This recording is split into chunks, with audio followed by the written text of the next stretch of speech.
Hoy llegamos a el final de nuestra epístola. ¿Cómo les ha parecido el recorrido? ¿Han podido leer toda la epístola de Pablo a Timoteo, la primera? Espero que hayan podido sacar provecho de ello y que en los días sucesivos, cuando nos reunamos para orar, podamos hablar acerca de lo que hemos aprendido en esa epístola y compartamos cómo lo estamos aplicando, cómo está eso transformando nuestras vidas.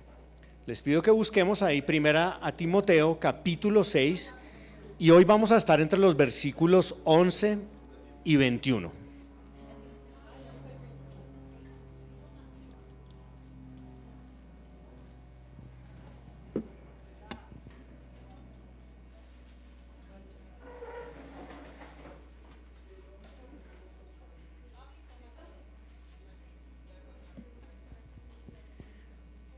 Capítulo 6, versos 11 al 21. ¿Cuántos de ustedes ya leyeron estos 10 versículos entre el 11 y el 21?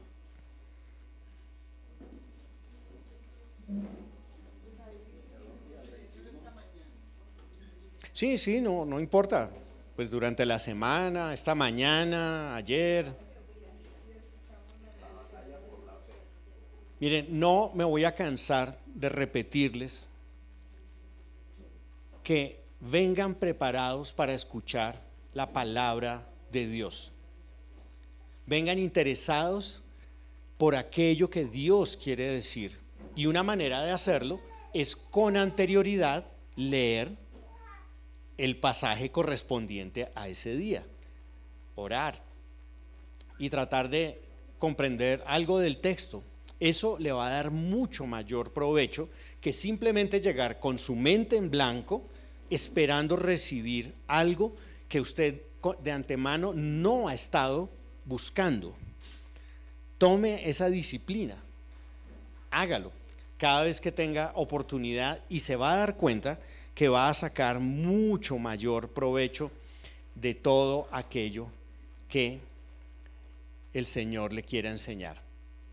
Bueno, en esta mañana tenemos una sección final con diversos temas y es una sección de instrucciones finales. Vamos a leerla una vez más porque me parece que algunos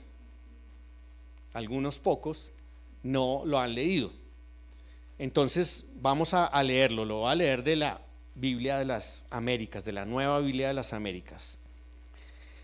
Dice así, desde el versículo 11, pero tú, oh hombre de Dios, huye de estas cosas y sigue la justicia, la piedad, la fe, el amor, la perseverancia y la amabilidad.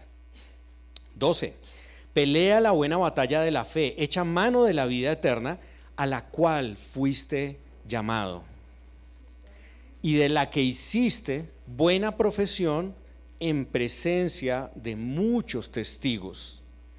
Te mando delante de Dios que da vida a todas las cosas y de Cristo Jesús que dio testimonio de la buena profesión delante de Poncio Pilato, que guardes el mandamiento sin mancha ni reproche hasta la manifestación de nuestro Señor Jesucristo, la cual manifestará a su debido tiempo el bienaventurado y único, el soberano Rey de reyes y Señor de señores, el único que tiene inmortalidad y habita en luz inaccesible, a quien ningún hombre ha visto ni puede ver. A Él sea la honra y el dominio eterno. Amén. Versículo 17. A los ricos en este mundo, enséñales que no sean altaneros, ni pongan su esperanza en la incertidumbre de las riquezas, sino en Dios, el cual nos da abundantemente todas las cosas. ¿Para qué? Para que las disfrutemos. Enséñales que hagan bien, que sean ricos en buenas obras, generosos y prontos a compartir, acumulando para sí el tesoro de un buen fundamento para el futuro, para que puedan echar mano de lo que en verdad es vida. Timoteo, guarda lo que se te ha encomendado y evita las palabrerías vacías y profanas y las objeciones de lo que falsamente se llama ciencia, la cual profesándola algunos se han desviado de la fe. La gracia sea con ustedes. Señor, rogamos que abras nuestros ojos a tu verdad, que cambies nuestro corazón y nuestra mente por el poder de tu Espíritu Santo. Lo pedimos en el nombre de Cristo Jesús. Ahí básicamente he ordenado este texto con 3 instrucciones, solamente 3 instrucciones. La primera de ellas es que debes o debemos esforzarnos en ser hombres y mujeres espirituales, hombres y mujeres de Dios. Esa es la primera instrucción. La segunda instrucción, déjeme llegar allí para no olvidarme, es que debe ser un buen rico. Segunda instrucción, debe ser un buen rico. Y tercera instrucción,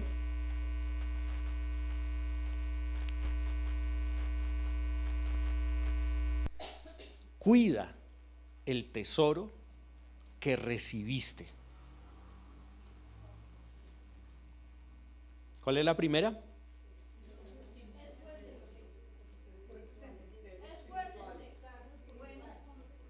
Esfuérzate en ser un hombre, una mujer espiritual, un hombre y una mujer de Dios. ¿Cuál es el segundo? Sé un buen rico. ¿Y el tercero? Cuida el tesoro que recibiste. Estuve leyendo un poquito acerca de los deportes, por cuanto esta primera instrucción parecía generar mucho esfuerzo. Esfuérzate en ser un hombre, una mujer de Dios. ¿Ustedes saben qué es el Ironman? Es una competencia de triatlón, pero tiene sus particularidades, porque hay variedades de esas competencias de triatlón. Hay una olímpica y hay una libre. Y, bueno, esta se supone o se dice que es la competencia más exigente que físicamente existe. Por eso la llaman así, el hombre de hierro. Algunos le dicen el hombre de acero, pero yo creo que el hombre de acero es Superman. Entonces, prefiero creer que es el hombre de hierro. Es una prueba que une natación, ciclismo y carrera, ¿no? Corrida. El triatlón consiste normalmente en nadar primero 3.8 kilómetros. Luego, montarse en una bicicleta y recorrer 180 kilómetros.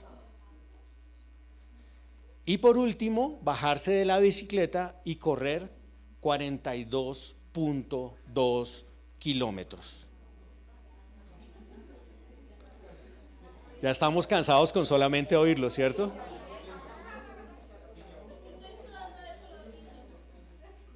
Fresco, Julián.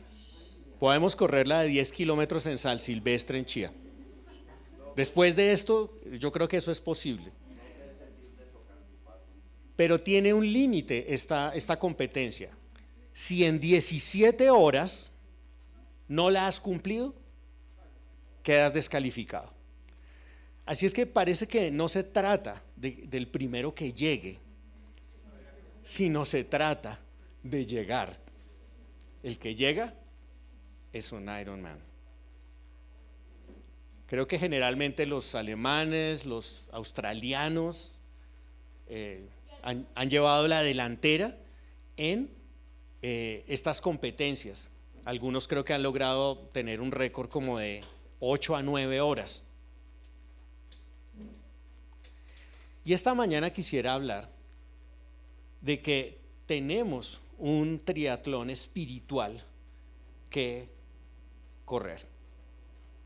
En este pasaje que hemos visto, que comienza diciendo: tú, oh hombre de Dios, puedes colocarle tú, oh hombre de hierro espiritual, o mujer de hierro espiritual, para que te puedas acordar mejor. Y da una serie de instrucciones en el pasaje. ¿Cuáles son esas instrucciones? En primer lugar dice: huye. Huye de estas cosas.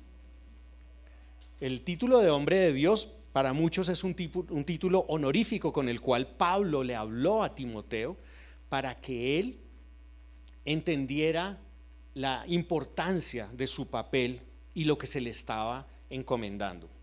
Es muy usado en el Antiguo Testamento. O sea, le llama así a David, a Moisés, a Daniel.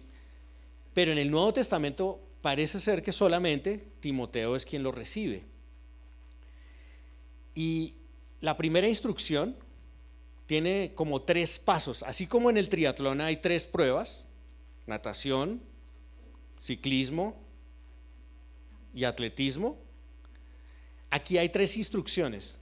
Dice: huye de estas cosas. Después dice: sigue la justicia, la piedad, la fe, el amor, la perseverancia y la amabilidad. Y en tercer lugar, versículo 12, pelea. Huye, sigue y pelea. En primer lugar, huye. Y es obvio que debemos huir, y Timoteo debía huir de todo lo que impida hacer honor al llamado de Dios. Inmoralidad, idolatría, en fin, podemos nombrar muchas cosas. Una cosa interesante es que esta palabra en el griego es de la que se deriva la palabra fugitivo. Al huir debes ser un fugitivo de estas cosas. Ahora, como comienza diciendo: tú, hombre de Dios, o tú, mujer de Dios, huye de estas cosas. ¿Cuáles son esas cosas? Pues son las cosas de las que nos estuvo hablando David hace 8 días. Huir de las malas doctrinas, ¿cierto? De ese espíritu envanecido y corrompido, de las envidias, pleitos, blasfemias y constantes rencillas que vienen por aquellos que son codiciosos y solo tienen la piedad como una fuente de ganancia. Debes huir de estas cosas. Debes huir del amor al dinero. Esas son las cosas que en su contexto se están nombrando. Huye, sé un fugitivo de la maldad asociada con el amor al dinero, con el simple provecho egoísta personal. Si no huyes, si no avanzas en ese triatlón, en esa carrera, si te detienes, lo que está detrás te va a alcanzar. Y eso básicamente es el pecado. Así es que huye por tu vida. El pecado puede capturarte y evitar que llegues a la meta de la santificación que Dios quiere para ti. Pablo dio ejemplo de no seguir estas cosas. Él no era un hombre codicioso. Él muchas veces enseñó cómo trabajando con sus propias manos haciendo carpas, no quería ser gravoso para absolutamente nadie. Y les recordaba a los hermanos que más bienaventurado es dar que recibir. A los tesalonicenses les dijo que ellos habían trabajado y se habían fatigado para no ser gravosos a nadie. Y les recordó que a pesar de que tenía el derecho a recibir algo de ellos, no lo exigía para que nadie cuestionara sus motivaciones. Igualmente sabemos lo que le dijo a los filipenses, que él había aprendido a contentarse cualquiera que fuese su situación, tuviera abundancia o tuviera escasez. En resumidas cuentas, Pablo era un ejemplo de contentamiento y era ejemplo de no buscar ganancias deshonestas, malavidas, utilizando la fe para ello, como estos maestros que hace 8 días estudiamos. Así es que, ¿qué es lo primero en este triatlón? Huye. En segundo lugar, sigue, o más apegado a la traducción, persigue, corre detrás. Así como huyes de algo porque no quieres tener nada que ver con eso, corres detrás de otra cosa que anhelas, que quieres alimentar, que quieres, en la que quieres vivir. Eso, ¿qué es? Bueno, aquí está enumerado. Primero, la justicia. La palabra aquí habla de rectitud, habla de hacer lo correcto, es una rectitud práctica. No es la justicia que Dios en Cristo Jesús nos ha puesto para que seamos perdonados y seamos reconciliados con Él, sino es justicia práctica, es hacer lo correcto. En últimas es obedecer a Dios, y tiene ese énfasis en una conducta externa, es hacer lo que debemos hacer. En segundo lugar aparece la piedad, muy bien, que hemos visto que es devoción, sometimiento reverente a Dios y que tiene más que ver con lo interno. Justicia, externo; piedad, interno. Las motivaciones que me llevan, porque podemos hacer buenas cosas con malas motivaciones, pero para Dios es tan importante lo que hacemos externamente como aquello que nos ha motivado en nuestro corazón para hacerlo. Nosotros caras vemos, pero Dios ve no lo que está. Recordamos eso que le dijo al profeta, ¿cierto? Para encontrar quién era el rey David. ¿Qué le dijo? Él no mira a su parecer, no mira lo externo, sino mira lo que hay en el corazón. Así es que persigue la justicia, persigue la piedad, que viene de la adoración. Cuando tú adoras a Dios, cuando quieres amarlo en realidad, eso te motiva a obedecerlo. Una buena traducción de piedad podría ser semejante a Dios. ¿Alguna vez te has dicho, tú eres como parecido a Cristo? ¡Ah, qué piropo! Ojalá algún día alguien a uno le dijera eso. Oye, usted es como parecido a Cristo. Cristiano, ¿no? La fe es la siguiente. ¿Qué es la fe? Una confianza suprema, una lealtad constante, inquebrantable en su poder, en su propósito, en su provisión, en su plan, en sus promesas. Es confianza absoluta. ¿Qué más tenemos allí? El amor. Persigue el amor. Persigue amar a Dios con todo tu corazón, con todas tus fuerzas, con toda tu alma. Y al prójimo como a ti mismo. Ama a Dios y ama a los demás.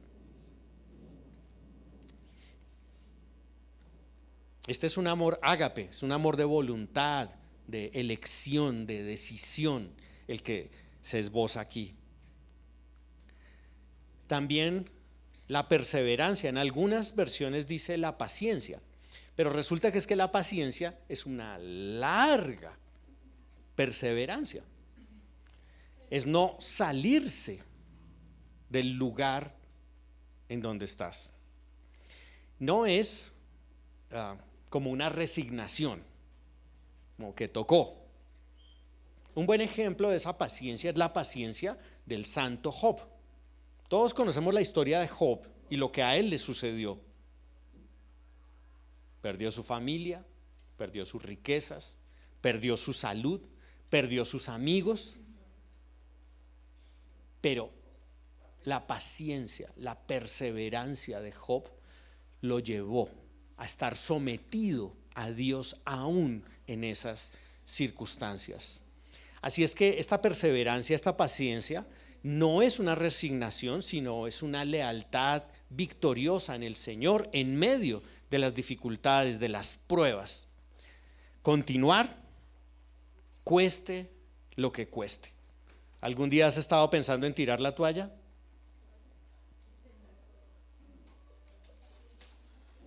Persigue la perseverancia, la paciencia, porque debes correr hasta el final esta carrera que no es fácil ni es corta. Y finalmente aparece allí en algunas versiones la mansedumbre. En Nueva Biblia de las Américas dice la amabilidad, porque la mansedumbre tiene que ver con el control del carácter. Eso es ser manso, humilde. Pero eso se refleja normalmente en la relación con las personas. Por eso lo traduce como amabilidad.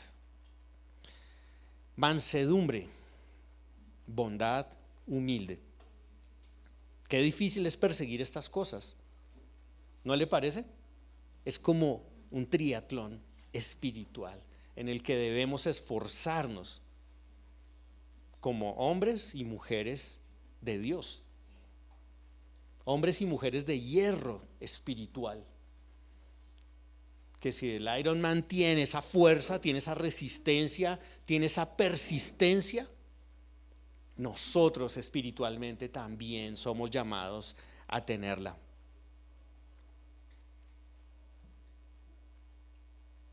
Muchas veces creo que no soy tan amable con las personas. Una instrucción que nos da la palabra es que nuestra gentileza sea conocida por todos. Pero a veces no somos tan gentiles, o yo por lo menos no soy tan gentil. A veces pierdo la paciencia.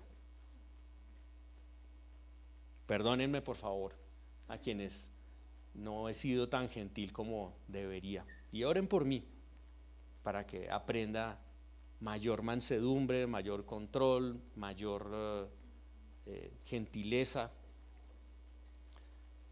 Huye, persigue,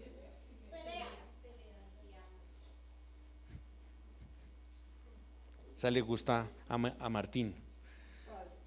Pelea la buena batalla de la fe. Uno de los grandes problemas es que no sabemos que estamos en una batalla. Lo hemos repetido varias veces en esta epístola. Pensamos que estamos de vacaciones y vamos por la vida muy tranquilos. Nos olvidamos que hay un conflicto. Nos gustan las posiciones de comodidad y bienestar. ¿Se imaginan lo que es estar en el frente de batalla? Lo que está sucediendo en este instante en el Medio Oriente o en Ucrania y Rusia.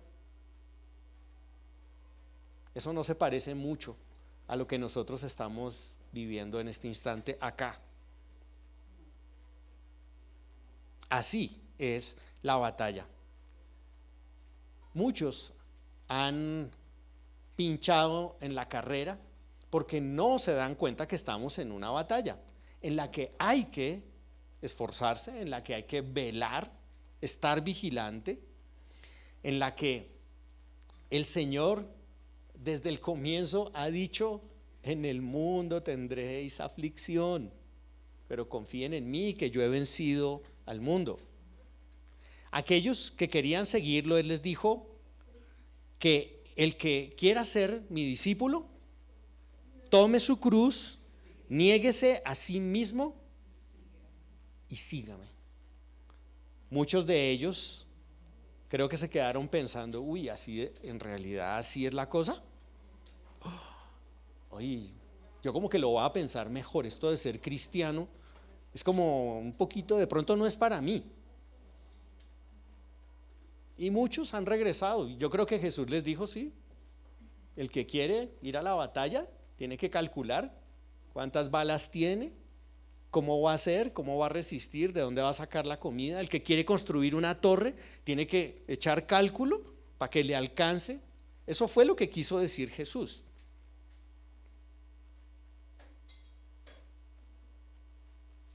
¿Estás en la carrera? ¿Estás en el triatlón? ¿Quieres ser un hombre o una mujer de hierro espiritual? Huye, persigue y pelea. Pelea. Agonizomai, de donde viene agonizar es la palabra. Porque habla de el ejército, habla del deporte, habla del trabajo duro, de la disciplina, de la concentración y del esfuerzo y la convicción para ganar. Ahora, ¿qué más le dice? No solamente huye, persigue y pelea, sino le dice Pablo a Timoteo: echa mano de la vida eterna, a la cual fuiste llamado y de la que hiciste buena profesión en presencia de muchos testigos. ¿Qué quiere decir echar mano de la vida eterna? ¿Cómo se imaginan eso? ¿Cómo uno echa mano de la vida eterna? Aferrarse a Jesús, porque Él es el camino, la verdad y la vida. Ajá, aférrese, agárrese, porque si no, lo dejan. Echa mano de la vida eterna. Quiere decir, vive a la luz de la eternidad. ¿Qué tal? ¿Estamos viviendo a la luz de la eternidad? ¿O estamos viviendo a la luz de las circunstancias? A la luz del trabajo actual, a la luz de la bolsa de valores, a la luz de... ¿Estamos viviendo solo el día a día acá? Los que sirven por lo que pueden obtener en este mundo tienen una perspectiva equivocada. Si tú estás viviendo para comer hoy y los siguientes 20, 30, 50 años, estás equivocado. Echa mano de la vida eterna. Vive para la eternidad. Pablo lo dijo repetidamente. Pon la mira en las cosas de arriba. Tu ciudadanía está en los cielos. Pon tu mirada en lo que no se ve. ¿Por qué? Porque es temporal, sino en lo que no se ve, porque eso es eterno. ¿Estás viviendo para el día de hoy? ¿Estás viviendo para esta vida o estás viviendo para la eternidad? La eternidad cambia tu vida. ¿Alguien aquí tiene miopía? Martín. Y Socorro. Y también Dianita. ¿Y qué pasa con la miopía? ¿Cuál es el problema?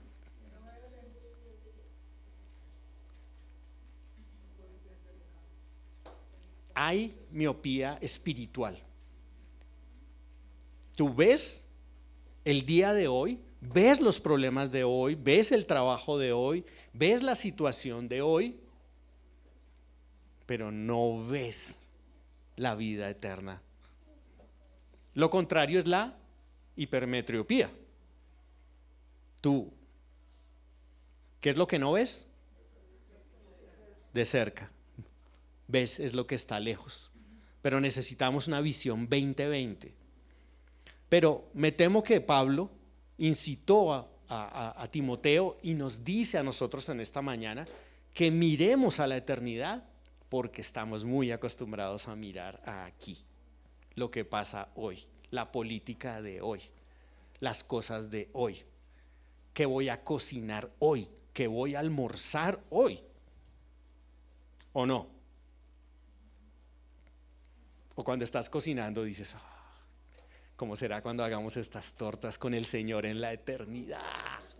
En las bodas del Cordero voy a hacer una torta, dice Daniela. ¡Ay, qué rico que va a ser eso! Hecha mano de la vida eterna. No participa en las batallas insignificantes y sin sentido de este mundo el hombre de Dios o la mujer de Dios, sino que se concentra en las eternas y usa sus armas espirituales. Pues aunque andamos en la carne, no luchamos según la carne, porque las armas de nuestra contienda no son carnales, sino poderosas en Dios para la destrucción de fortalezas, destruyendo especulaciones y todo razonamiento altivo que se levanta contra el conocimiento de Dios, y poniendo todo pensamiento en cautiverio a la obediencia en Cristo. ¿Por qué tenemos que esforzarnos? ¿Por qué tenemos que huir, que perseguir, que pelear, que echar mano de la vida eterna? Porque tenemos enemigos que tratan de detenernos.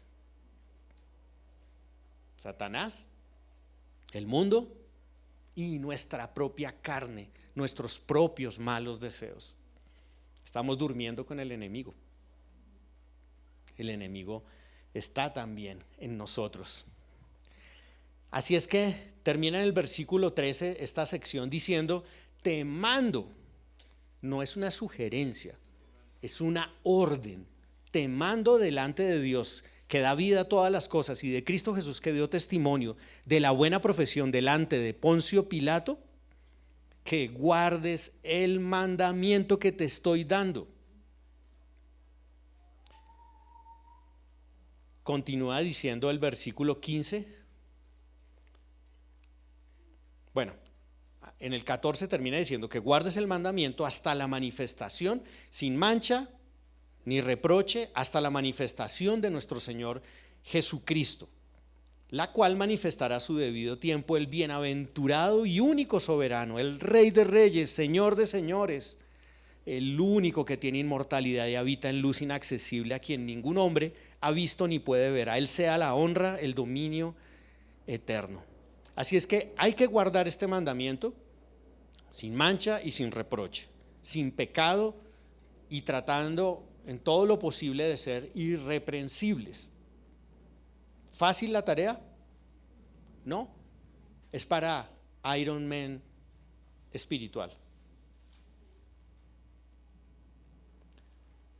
Ahora, uno dice, y toda esa doxología, toda esa adoración a Dios en este pasaje, ¿por qué? Es sencillo, es tan difícil la tarea que únicamente Dios mismo puede sostener a uno de sus hijos que quiere ser un hombre de hierro espiritual o una mujer de hierro espiritual. Hagamos una prueba. Si yo digo Dios, ¿tú qué dices? Así como en las redes, ping pong. Sandra, Dios, amor. Alexa, Dios, paciencia. Julián, Dios, todo. Marcela, Dios, Salvador. Pipe, Dios, paz. Ricardo, Dios. Toto, Dios, eterno. Dianita, Dios. Pablo, Dios.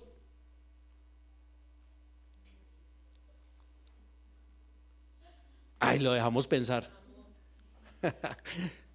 Marinita, Dios. Amor. ¿Qué viene a tu mente cuando piensas en Dios? Lo que viene a nuestra mente cuando reflexionamos sobre Dios es lo más importante acerca de nosotros mismos. Toda esta adoración, decir que Él es bienaventurado, el único soberano, que Él regresará, que es el Rey de Reyes, que habita en luz inaccesible. ¿Por qué le está diciendo eso a Timoteo? ¿Será que eso me ayuda a terminar el triatlón? ¿A correr los 42 kilómetros del maratón? ¿A nadar los 4 kilómetros? ¿A los 180 kilómetros de bicicleta? Es lo único que me puede hacer perseverar. Y probablemente por eso es lo más importante. Solamente hay una fuerza, una fuente de fortaleza para el hombre y la mujer de Dios. En la confianza en Él y en la comprensión de su carácter radica el fundamento de donde sale el valor y la fuerza para afrontar toda prueba. Ese conocimiento del Todopoderoso, más que ninguna otra cosa, sirve también para motivar al hombre y a la mujer de Dios a cumplir su llamamiento. De pronto estás concentrado en huir, perseguir y pelear. Todo el mundo le dice, ¿cómo le va? Pues peleando, en la lucha.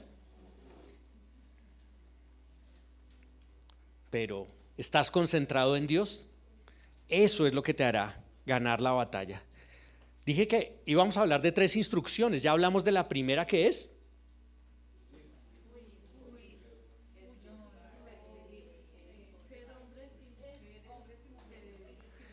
esforzarse en ser un hombre y una mujer de Dios espiritual, un hombre y una mujer de hierro, como el Iron Man, de hierro, pero hierro espiritual, no hierro físico, sino hierro espiritual. La segunda es ser un buen rico. Es interesante que aquí retoma Pablo nuevamente el tema que teníamos hace 8 días. Entonces les habló a aquellos que querían enriquecerse. Ahora le habla a los que son ricos. Estos ya son ricos. Esa es la diferencia entre los dos pasajes. Ser rico no es pecado, pero ser rico es peligroso. Como dicen mis hijos, ¿cómo es? Pegriloso. Es pegriloso. Riesgoso. ¿Sabía eso? Ser rico es una seria responsabilidad que ha sido deformada con el evangelio de la prosperidad,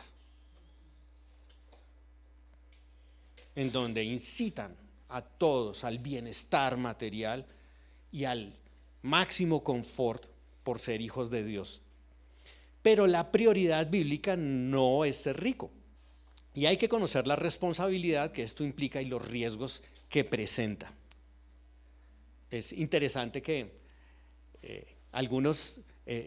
he conocido la experiencia de algunos hijos de misioneros de otros países acá en Colombia, y normalmente los hijos de los misioneros dicen, es que nosotros aquí somos ricos, pero allá somos pobres. Porque esto de la riqueza es relativo. Si yo te pregunto, ¿qué tienes? Y tú me dices, ay, sí, tengo $100,000. Pero eso no es nada comparado con otros que tienen millones de dólares. Y al que tiene millones de dólares va a decir, pero es que eso no es comparado con los que tienen billones de dólares. ¿Qué es ser rico? ¿Cómo hago para saber qué es ser rico?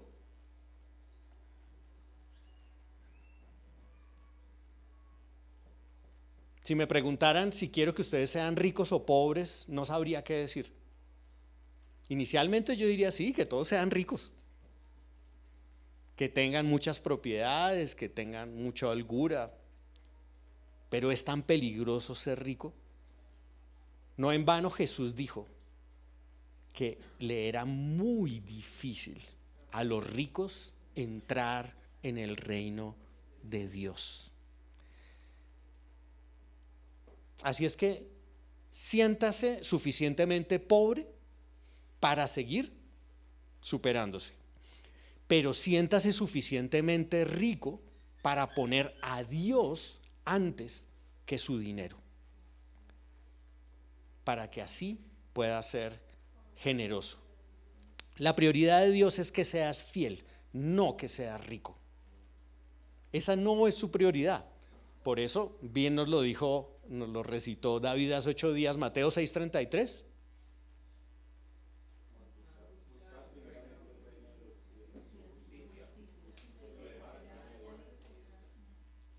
No dice busquen la añadidura y después miren a ver si les queda tiempo para Dios. Dice todo lo contrario.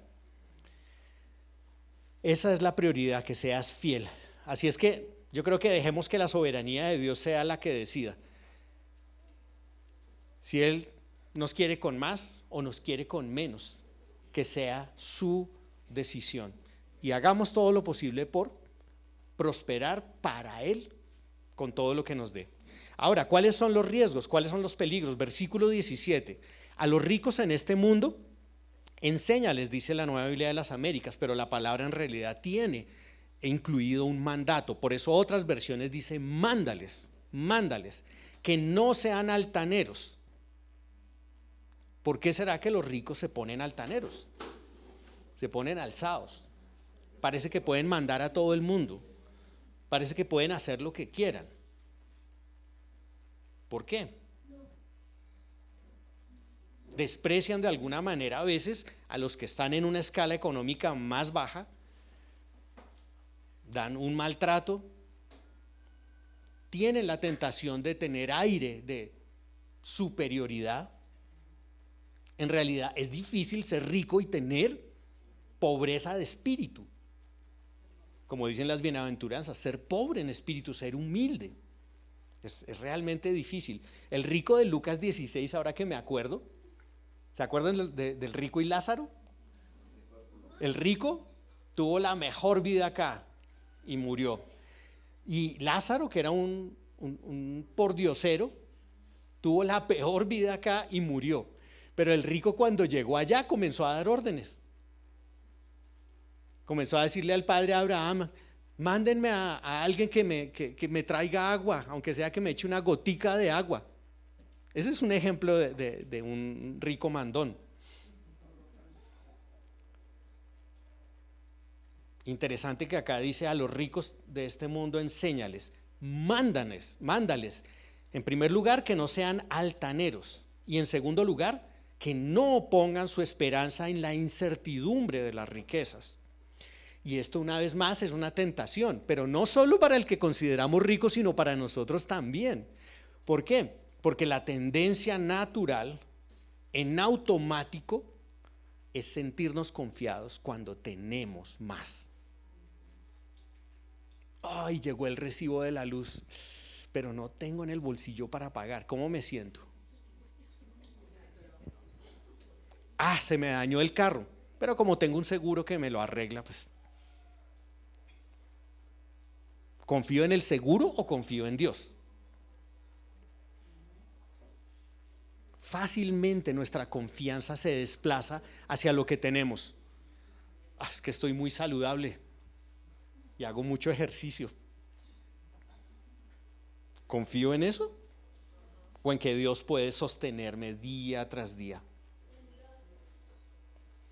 Qué rápido se pierde la confianza con una quiebra económica o con una enfermedad mortal, una enfermedad terminal. A los ricos de este mundo, que no sean altaneros, ni pongan su esperanza en la incertidumbre de las riquezas. Es interesante que dice, mándales. ¿Qué tal que Timoteo estuviera frente al hermano Billy? al hermano Billy Puertas, al hermano Bill Gates, que estuviera aquí en esta iglesia. Te mando que no seas altanero, que no pongas tu esperanza en la incertidumbre de las riquezas. Suena difícil, ¿no? Pero debemos acostumbrarnos que también la labor de la iglesia a veces es dar órdenes y mandar. Y debemos acostumbrarnos a recibir instrucciones y a darlas también y a someternos a ellas cuando nos son dadas.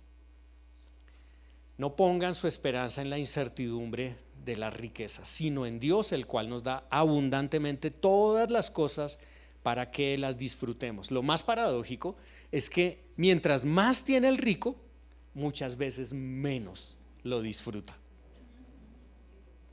Disfruta lo que Dios te ha dado, sea poco o sea mucho, disfrútalo y alaba al Señor. Gracias por lo que me has dado.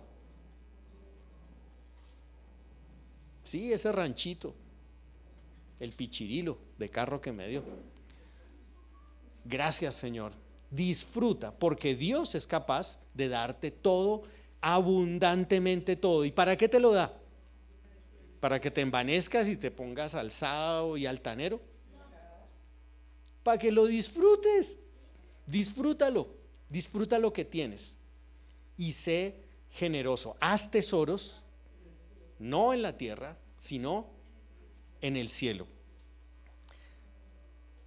También le dice, enséñales que hagan bien, que sean ricos en buenas obras. Y definitivamente le da la noble excelencia, que sea generoso, bondadoso, dadivoso, desinteresado. Por eso hay que perseguir el amor, porque cuando no amas a Dios y a los demás, no creo que puedas ser generoso, sino más bien egoísta. Acumulando, dice el versículo 19, para sí el tesoro de un buen fundamento para el futuro, para que puedan echar mano de lo que en verdad es vida. No sé cómo va a ser allá en el cielo.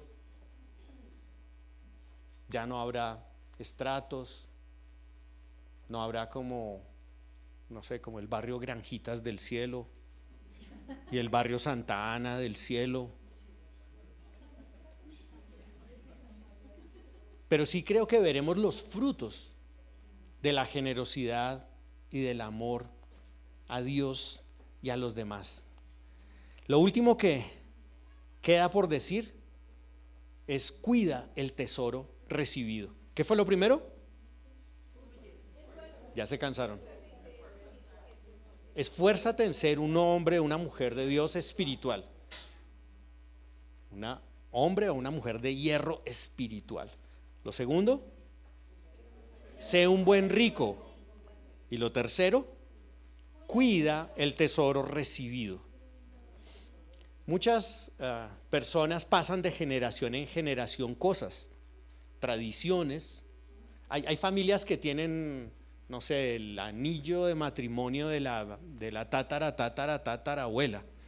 Y se lo pasan a la hija y a la otra hija y ahora te toca tenerlo a ti, pero tú cuando ya crezcas entonces se los vas a dar a tus hijos. A veces tradiciones son las que perduran en el tiempo.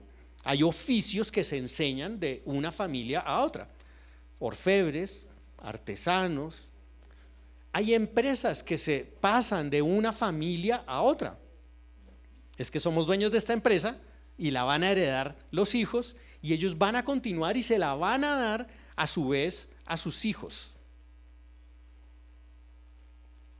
Algunas veces podríamos elegir, no, pues yo no quiero seguir con eso. No voy a guardar el anillo de mi tatarabuela, no voy a hacer esto, no lo voy a transmitir a la siguiente generación. Pero es muy diferente lo que Dios ha tratado de enseñarnos en esta epístola. Él ha dicho, ustedes tienen que pasarlo. Jesús se lo pasó a Pablo, Pablo se lo pasó a Timoteo y a Tito. Timoteo escribió, busca a hombres fieles e idóneos que sean capaces de enseñar a otros. y ellos van a enseñarle a otros. El libro de los Salmos está repleto, y el Antiguo Testamento, de decir a los hijos de tus hijos.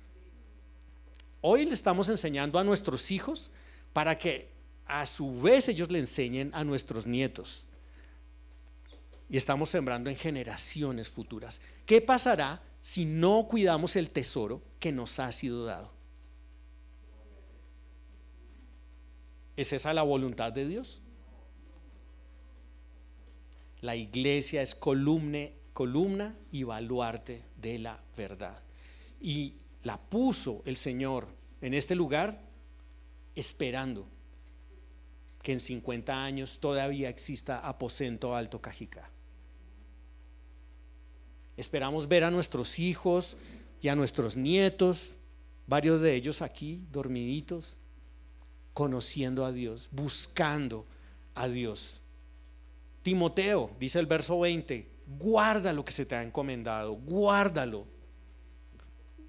¿Le han dado alguna vez a guardar algo muy valioso? Y usted dice, uy, lo escondo porque donde se me pierda, mejor dicho, me acaban. Guárdalo, guárdalo. Evita las palabras vacías y profanas y las objeciones de lo que falsamente se llama ciencia, porque eso desvía de la fe. Es una tristeza que en el día de hoy muchos cristianos crean más en la psicología que en la palabra de Dios. Es una tristeza que haya cristianos que escuchan la teoría de la evolución y tratan de coger la Biblia y acomodar la Biblia a la teoría de la evolución. Estamos llenos de esa ciencia, estamos llenos de esos libros, de esas revistas, de ese internet. Las universidades a las que van los muchachos, los colegios a los que van los hijos, está lleno de falsa llamada ciencia. Y Dios lo que quiere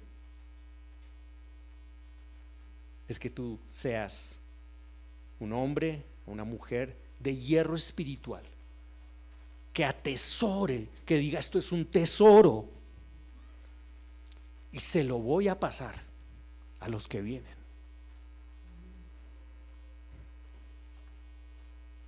La gracia sea con nosotros. Padre, gracias por el Espíritu Santo dejarnos tu palabra en el mensaje de Pablo a Timoteo. En realidad queremos llegar al final de la carrera. Queremos seguir peleando la batalla, no importa cuáles sean las circunstancias. Queremos ser fieles. No queremos ser ricos. Solo si tú lo deseas en tu soberanía, sabrás que darle a cada cual lo que necesita. Pero de nuestra riqueza, Señor, haznos generosos a todos, porque todos tenemos algo que compartir. Bendice, Señor, a tu iglesia.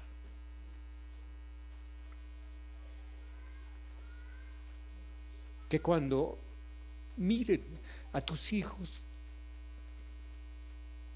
puedan decir, se parecen a Cristo.